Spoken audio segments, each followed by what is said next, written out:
Today, we're going to get into a story that really kept the Roman Senate awake at night. The incredible true history of Spartacus. hmm And this isn't just a legend or some movie plot. No, this was a massive 2-year war for freedom led by a single gladiator that threatened the greatest military power on Earth. Right, and to get a handle on this, you have to understand what Rome was like in 73 BCE. Its whole infrastructure, everything, was built on the backs of enslaved people, They were everywhere. literally everywhere, working the huge farms, the dangerous mines, and of course as disposable entertainment in the arenas. So Spartacus, he wasn't just challenging some guards, he was challenging the entire social and economic order. So that's what we want to trace today. We need to go from that initial escape, to the final bloody battle. And try to understand the strategy, the turning points. Exactly. How did this group of rebels manage to hold Rome hostage for 2 full years? It's just the ultimate story of audacity against overwhelming power. Really shows you what one person's leadership can do. Okay, so let's start with the man himself, Spartacus. He was Thracian, which is modern-day Eastern Europe.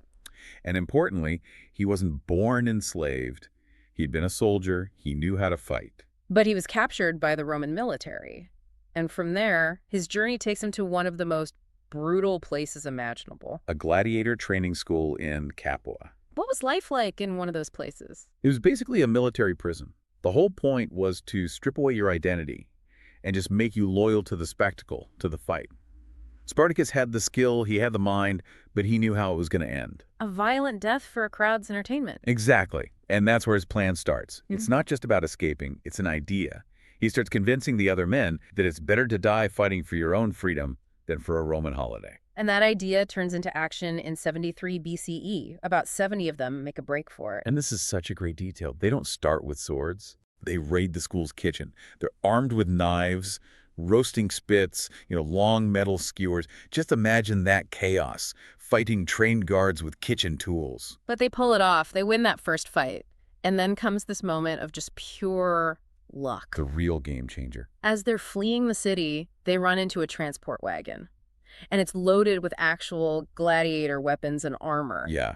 And in an instant, they go from being desperate guys with kitchen knives to a small, heavily armed, highly trained fighting unit. And they know exactly where to go. Mount Vesuvius, it's Yeah. perfect, defensible, high ground. And, Rome's first big mistake is just underestimating them. They just saw it as a minor police issue. Right. Not a war, just send a few local guys to clean it up. They had no idea what they were dealing with. And up on that mountain, Spartacus starts to build a real community, a real army. Structure was absolutely key. He's the main leader, but he has Crixus and Anomus with him. And Spartacus introduces this radical policy. Total equality. He insists that every bit of food, every piece of treasure, all the captured weapons, everything gets divided equally among everyone. In a society built on greed and hierarchy, that idea must have been like a lightning bolt. Oh, it was magnetic. The news just spreads like wildfire to all the big farms in the area. Yeah. And thousands of enslaved people start flocking to Vesuvius. So their numbers just ballooned. From 70 to thousands. And not just fighters. It's men, women, children, all fleeing the estates, which creates a huge new problem. Now you have to train them. You have to turn this diverse crowd of people, most of whom have never held a weapon, into a disciplined army that can face Roman legions. So Rome finally realizes this is a bit more serious. They send an actual army, led by a guy named Claudius Glaber. And Glaber's still thinking like a policeman. He doesn't want a direct fight. He just blocks the only known path down the mountain. The plan is to starve them out, let hunger do the work. And this, right here, is where Spartacus shows his military genius. Glaber secured the road, sure, but Spartacus looks at the other side of Vesuvius. The steep, sheer cliffs that everyone thought were impossible to climb down. Exactly. And what do? They gather up all the wild vines growing on the mountain, and they weave them into long, sturdy ropes and ladders. It's brilliant. It's incredible. And in the middle of the night, they silently climb down this supposedly impassable cliff face. They get around Glaber's entire army and attack them from behind at dawn. Can you just imagine the shock in that Roman camp? Total panic. The Roman soldiers just broke and ran. This wasn't just a military victory, it was a huge psychological blow to Rome. So after that victory, the army grows even larger. We're talking tens of thousands now. Which brings new problems. Success is complicated. And this is where the leaders start to disagree on the main goal. Right.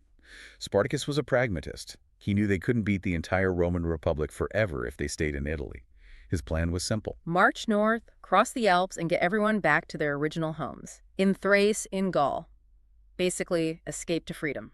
But his co-leader, Crixus, he had a different idea. He wanted revenge and riches. Yeah, he and a lot of his followers wanted to stay, to keep raiding the wealthy estates and just burn the Roman system down from the inside. And that disagreement leads to a split. A fatal split. Crixus takes about 30,000 men and goes his own way, and Rome jumps on that opportunity immediately. They send an army, find Crixus's isolated force, and just crush them in a bloody battle. It was a disaster, but it proved Spartacus's point. Their biggest weakness was disunity. Still, Spartacus takes the main force and keeps marching north. He beats several more Roman armies that get in his way. He actually makes it. He reaches the Alps. Freedom is right there, just across the mountains. And then they turn around. They turn back south into Italy. It's the big puzzle of this whole story. Why, after all that, why turn back when you're so close? We don't really know for sure. Maybe his followers didn't want to leave the rich lands of Italy. Maybe crossing the Alps with so many people, women and children, was just impossible. Whatever the reason, the effect in Rome was immediate. Pure terror. The Senate couldn't stand for this humiliation anymore.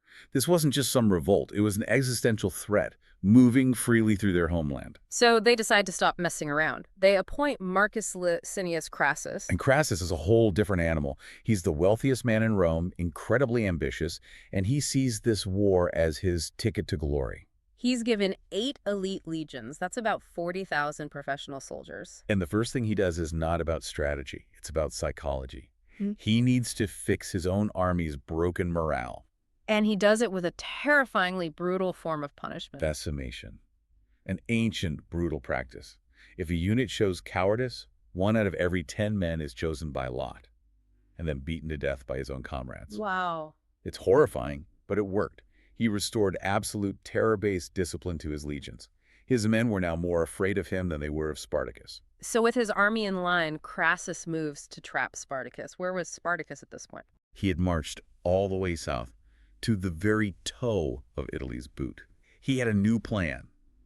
Hire pirates to ship his whole army to Sicily. Which was a known hotspot for slave revolts. Makes sense. A great plan, except the pirates were pirates. They took his money and just sailed away. Leaving them completely stranded. Exactly. And Crassus sees his chance. He decides to build a trap. Not just a temporary one, a monument of engineering. This part is just incredible. He orders his legions to build a wall, a fortification, across the entire peninsula. 37 miles long. Reinforced with a deep ditch and ramparts. Just think about the manpower that took, all to trap this one rebel army. The idea was to cut off all their supplies and just starve them out for good. And for a while it worked. The rebels were trapped and starving. But then they get a lucky break. A massive snowstorm. Right. And under the cover of the blizzard, they make one last desperate attempt. They fill a section of the trench with earth, timber, anything they can find. And they create a bridge. They cross it. It's an unbelievable feat of willpower.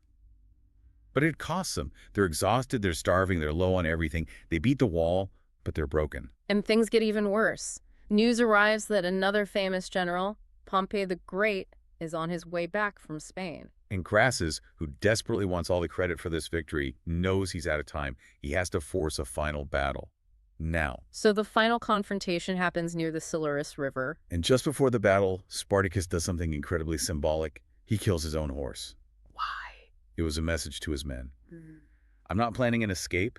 We either win this together on foot, or I die here with you. The battle begins, and it's fierce, but the outcome is almost inevitable. The hungry, exhausted rebels just couldn't stand up to 8 fresh, disciplined, fully supplied Roman legions. And Spartacus himself? He fought like a hero. Apparently he was trying to cut his way through the lines to get to Crassus himself. But he was wounded, surrounded, and finally cut down. His body was never actually identified. The Roman victory was absolute. But Crassus wasn't finished. He wanted to send a message that would echo for generations. A terrible, terrible warning. He rounded up thousands of survivors, about 6,000 of them. And he had them all crucified along the Appian Way, the main road into Rome. For miles and miles, these crosses lined the road, a gruesome warning to anyone who would ever even think of challenging the power of the Republic again. So the revolt failed. But the story itself, the legend of Spartacus, it never died. Not at all. It became this Powerful, lasting symbol of resistance, of the human desire for freedom, and it did change things, slowly. How so? The revolt scared Rome so badly that they were forced to rethink their complete reliance on mass enslavement. They started changing some laws, trying to prevent another war of this scale from ever happening again. The memory of Spartacus forced them to look inward. So even though the army was destroyed, the idea survived. It's amazing to think that a group of 70 men with kitchen knives could shake an entire empire to its core. It just shows that the fight for freedom, even when it doesn't succeed, can still change the world. A small group of determined people really can change the course of history. Good luck with your studies.